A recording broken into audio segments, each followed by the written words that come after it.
Hey everyone, okay, so this is Ziki. Okay. Anyway, I'm going home. So let me share with you a couple of stories as I go. Okay, so the first story that I have is about the government of Zimbabwe. They have announced that they are going to be, in fact, they're offering amnesty for anyone who has got guns that are illegal, okay? They're not going to be asking any questions as to where did you find them and how did you get possession of them. No, they're giving amnesty. It has already started from the 8th of August to the 30th of September. So if anyone has got any gun that they want to surrender, registered or unregistered, you need to go to the nearest police station and you're going to surrender to the police station. Then you're going to be given a certificate there to show that you surrendered a gun or its ammunition, whatever. So it's open for everyone. They say they're not going to be asking any questions. Even those guns that have been, that were registered in neighboring countries, like, a lot of guns, they're saying they've been coming from South Africa.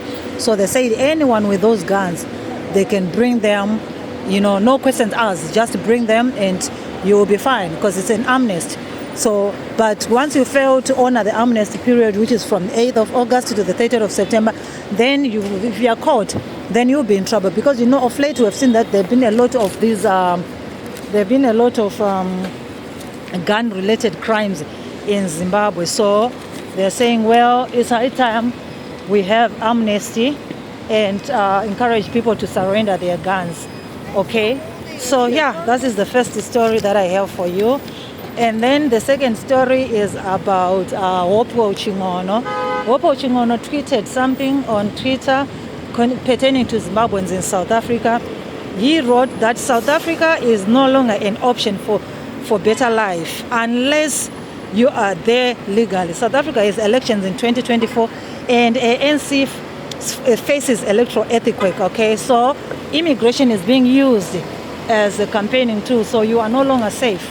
You are no longer guaranteed to be safe in South Africa. So if you are a Zimbabwean living in South Africa, you have to find your way back home, or whatever is going to happen to you, you may not have the protection that you used to have, especially when the ANC was quiet about it. But recently we have seen that the ANC has been talking much about it, okay? So this is a tweet by Wopo Chingono. He also tweeted something like, South Africa's policy used to institutionally allow illegal immigration to happen before. Long time ago, okay, they used to allow illegal immigration for their own reasons to build the country. Okay. Anyway, moving forward again, we saw again, there's another story of Zimbabweans in South Africa. I think they're Triple C who were marching at a park during the weekend, and they were shouting, encouraging people to go home and register to vote and all this. But we saw them being criticized a lot by many people, saying that, well, they are shooting their relatives in the foot. What they are doing is actually being sellouts, because now everyone would think like they are the right ones and everybody else is wrong. So why did they have to go to the park to be talking about these issues, okay? To be going in the streets and encouraging people to go home. It's not good. So this complaint was, of course, by other Zimbabweans who were saying, well, these people who were marching are actually adding more fuel to the fire, causing more problems for Zimbabweans in South Africa, okay? Because those people, the Operation Dudula and others, would be like, okay, you see your brothers are even encouraging you to go back home. So why did they have to march like that, okay? Yes. And then another story is about a delegation that is expected from South Africa. You know that long time ago, there used to be a Wenela, where our grandfathers, I still remember my grandfather used to talk about it. They went to South Africa to work in the gold mines there and everything. So there's a delegation that is going to be coming to Zimbabwe on official visits to come and assess those who registered that they were working during the Wenela thing, so that they can be compensated or they can get some payoff. So the team is coming from South Africa to come to Zimbabwe to assess medical checkups of those who registered that they were part of Wenela, okay?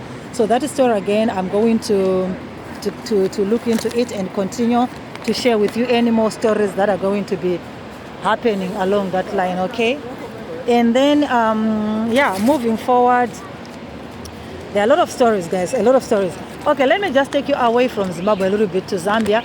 The former president of Zambia, Edgar Lungu's house was broken in, okay, and people stole 2 television sets. And people were like, how can a former president's house be broken into? How come?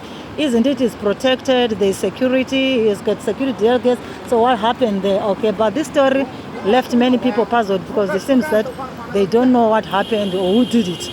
But they just know that the house was broken into and a report was made to the police, okay?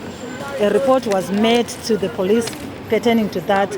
And also we saw Mafikizolo performing in Zimbabwe, but some people were not happy with the performance. Some local artists saying that, well, why did you have to bring people from South Africa to come and perform?